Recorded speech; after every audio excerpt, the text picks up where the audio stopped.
आज का ये वीडियो बहुत ही इंपॉर्टेंट होने वाला है क्योंकि आज के इस वीडियो में क्लास 10 के संस्कृत का द्वादशः पाठ यानी 12वां पाठ कर्णस्य दानवीरता इसकी तैयारी करने वाले हैं। और इसकी तैयारी हम इस प्रकार करेंगे कि इस पाठ से ऑब्जेक्टिव और सब्जेक्टिव क्वेश्चन जो भी बोर्ड की परीक्षा में आता है उसे हम आसानी से बना सकें।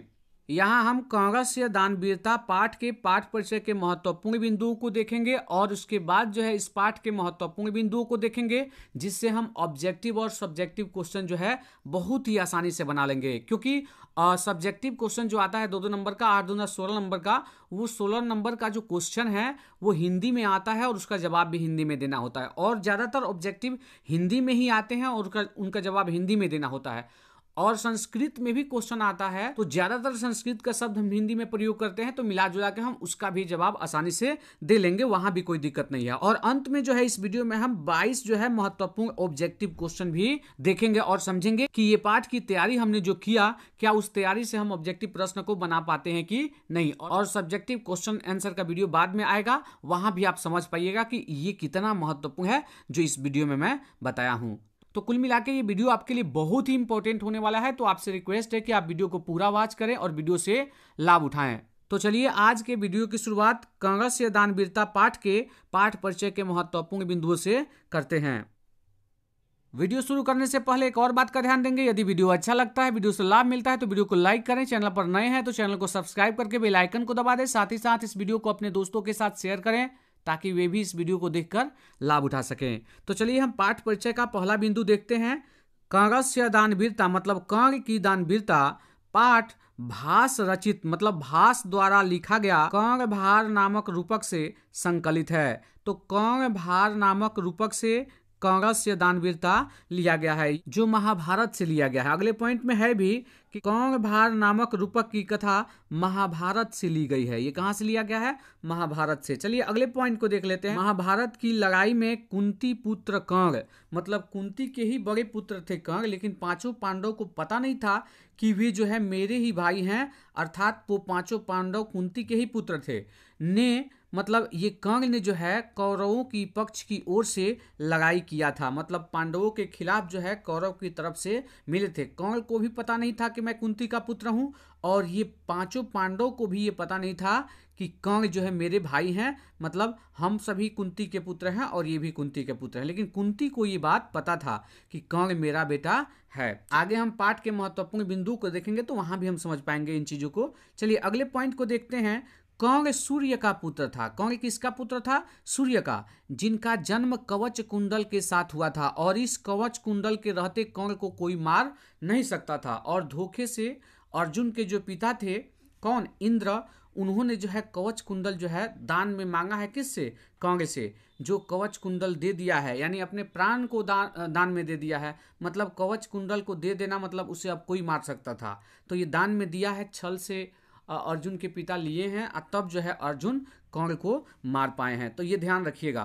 तो कर्ण जो है सूर्य का पुत्र था, या फिर हम कह सकते हैं कुंती का पुत्र था, क्योंकि एक पुत्र के माता पिता दोनों तो होते हैं। क्योंकि एक पुत्र के तो माता पिता होते हैं, तो माता जो है वो कुंती थी, लेकिन सूर्य जो थे, सूर्य से मांगा गया था, पहले वरदान मांगा जाता था तो पुत्र मिलता था, ऐसा कुछ था।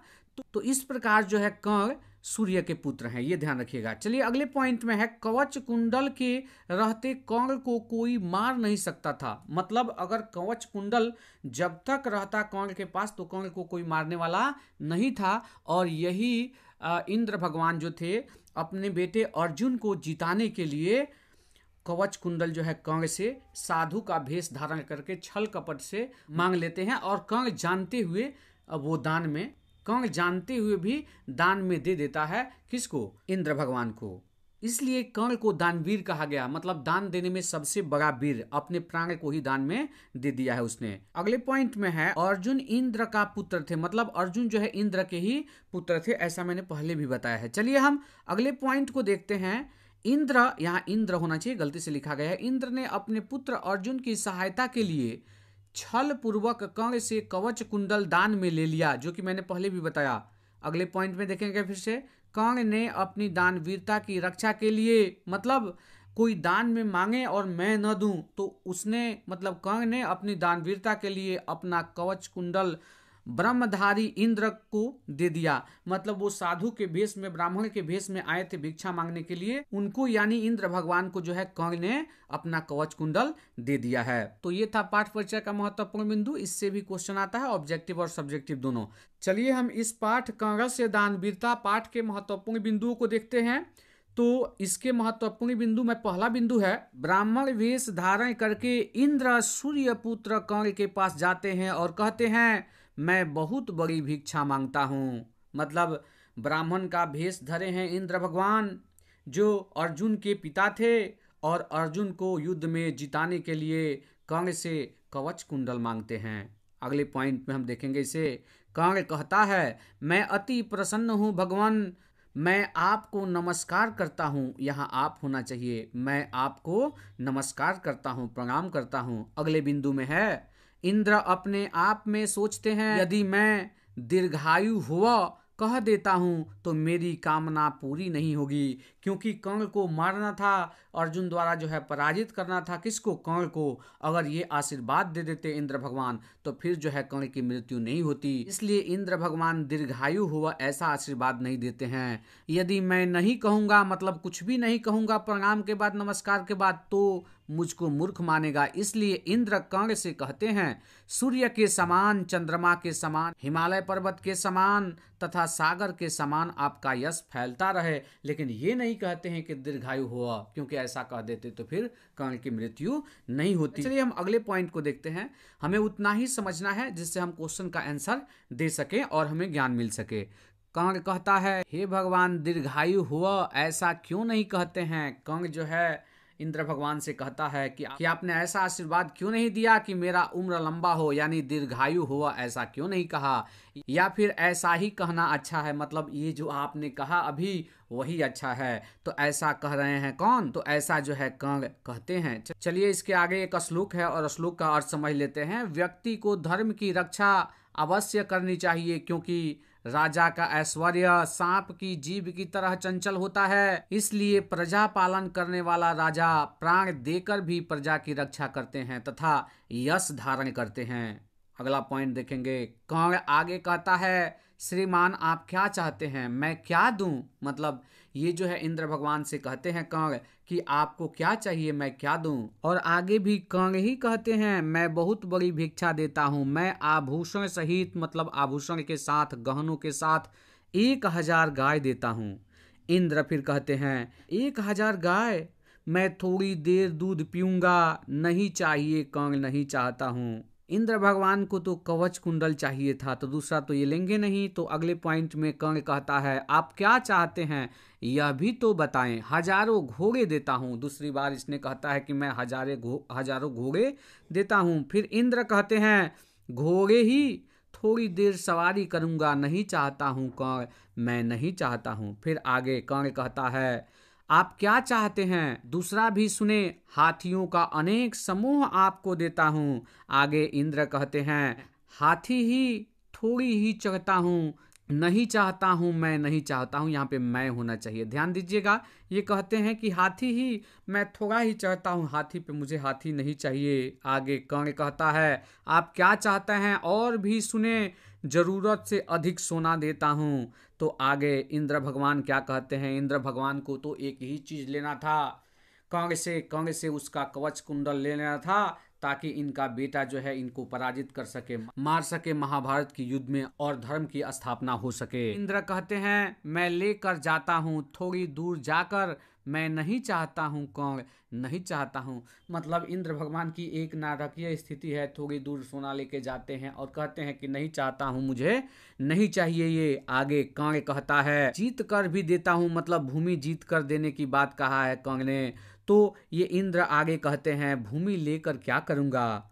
तो आगे जो है फिर कर्ण कहता है अग्निष्टोम फल देता हूँ। इंद्र कहते हैं अग्निष्टोम फल लेकर क्या करूंगा। कर्ण कहते हैं मैं फिर अपना सिर देता हूँ। इंद्र कहते हैं नहीं नहीं तुम ऐसा मत करो।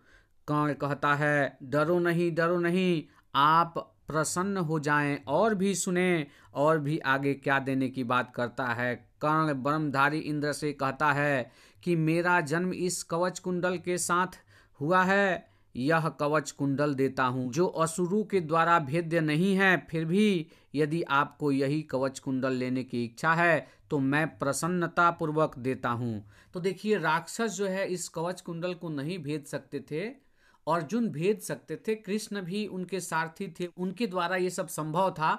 लेकिन वो कवच कुंडल सूर्य के द्वारा दिया गया था, तो उनका अपमान होता अगर उस पर कोई प्रहार होता। तो इसलिए जो है ये कवच कुंडल इंद्र भगवान के द्वारा लिया गया है, ताकि उस कवच कुंडल पर कोई प्रहार न हो सके। अब तो जो इंद्र भगवान चाहते थे कि कवच कुंडल मिल जाए और मेरा बेटा अर्जुन जो है कर्ण को पराजित कर दे, कर्ण को युद्ध में मार दे और धर्म की स्थापना हो। चूंकि धर्म की स्थापना के लिए महाभारत हुई थी और उसी महाभारत की लड़ाई की बात है। चलिए हम अगले पॉइंट को देखते हैं। इंद्र प्रसन्नता पूर्वक कहते हैं दे दीजिए, क्योंकि यही उनको लेना था और वही उनको मिल रहा है। मन ही मन सोचता है कि, मतलब कर्ण मन ही मन सोचता है, यह निश्चित ही कपट बुद्धि वाले कृष्ण की योजना है। धिक्कार है अनुचित विचार करना, यहाँ पे विचार होना चाहिए, अनुचित विचार करना।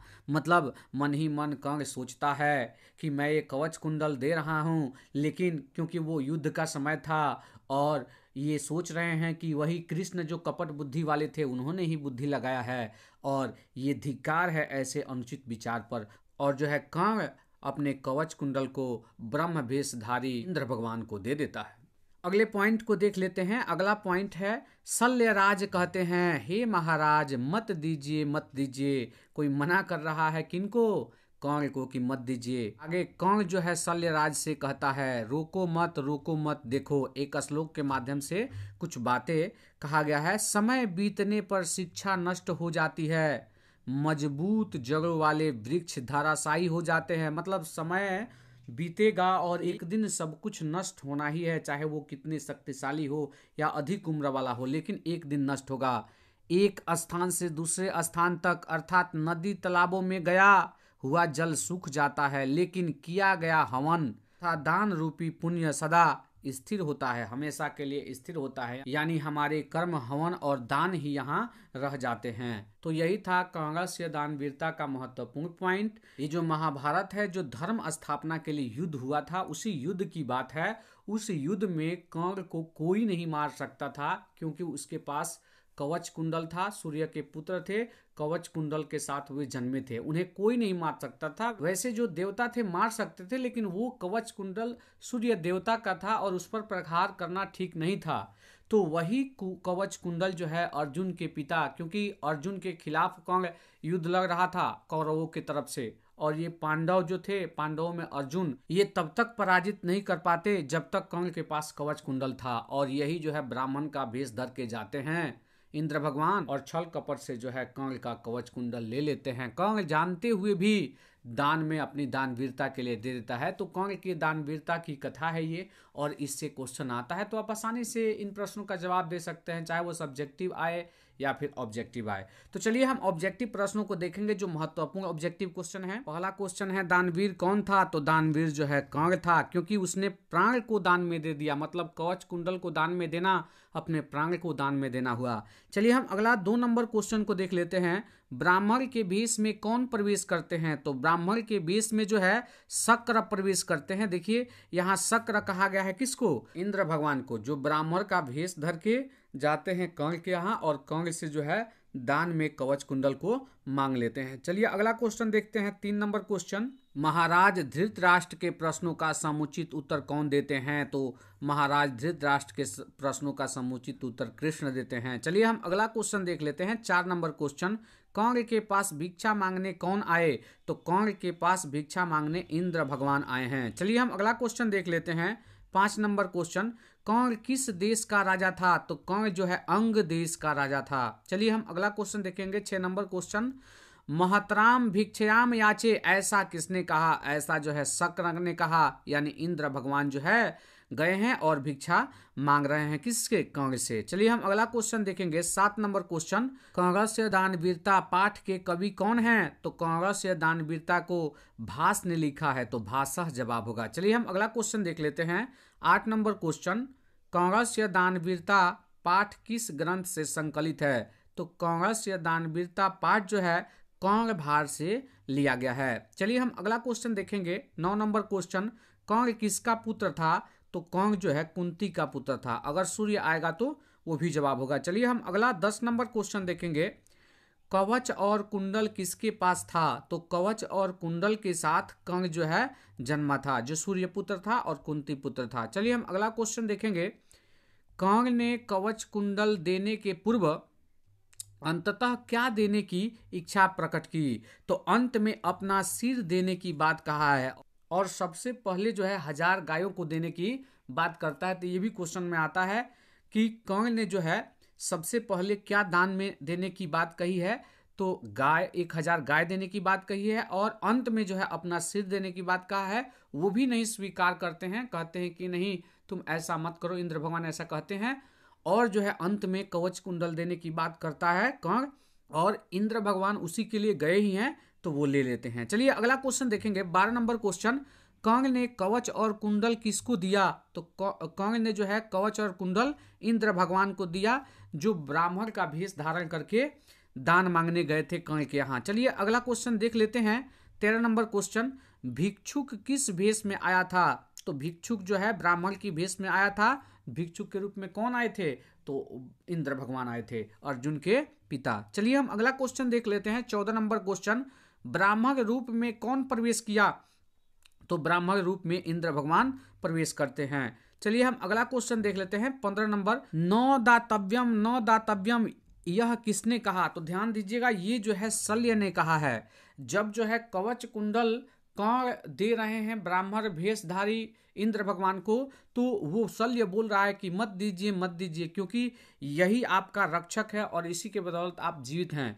तो ये शल्य ने कहा है न दातव्यम। चलिए हम अगला क्वेश्चन देख लेते हैं। 16 नंबर क्वेश्चन, अर्जुन किसके पक्ष से युद्ध लड़ रहा था? तो अर्जुन जो है पांडवों के, ये 5 पांडव में से एक थे, तो ये पांडवों की तरफ से लड़ रहे थे। चलिए हम अगला क्वेश्चन देख लेते हैं। 18 नंबर क्वेश्चन, भास के कितने नाटक है? तो भास के 13 नाटक है। चलिए हम अगला क्वेश्चन देख लेते हैं। 19 नंबर क्वेश्चन, कंग किसके पक्ष से युद्ध लड़ रहा था? तो कंग जो है कौरवों के पक्ष से युद्ध लग रहा था। चलिए हम अगला क्वेश्चन देख लेते हैं। 20 नंबर क्वेश्चन, कंगस्य दानवीरता पाठ कहाँ से लिया गया है? तो कंगस्य दानवीरता पाठ जो है कंग भार से लिया गया है। चलिए हम 21 नंबर क्वेश्चन देख लेते हैं। सूर्य पुत्र कौन था? तो सूर्य का पुत्र जो है कंग था, जो कवच कुंडल के साथ जन्म लिया था। चलिए हम 22 नंबर क्वेश्चन देख लेते हैं। 22 नंबर क्वेश्चन में है, कंग के कवच कुंडल की क्या विशेषता थी?